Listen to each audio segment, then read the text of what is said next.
উচ্চ মাধ্যমিক পরীক্ষা হওয়ার জন্য সরস্বতী পুজোয় না আমাদের এখানে মেলাটা হয়নি।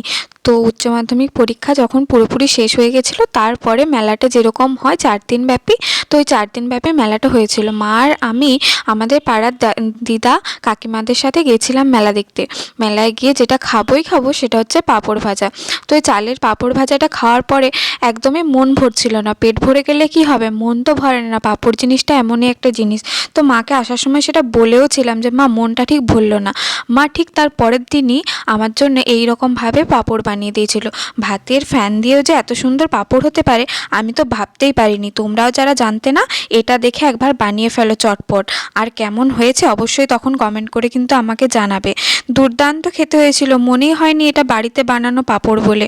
খুব সুন্দর লেগেছে খেতে। আমার পার্সোনালি রিকোয়েস্ট রইল তোমাদের কাছে যে এটা অন্তত একবার ট্রাই করো। আর ভিডিওটা কেমন হয়েছে জানিও। সাবস্ক্রাইব করে দিও। বাই।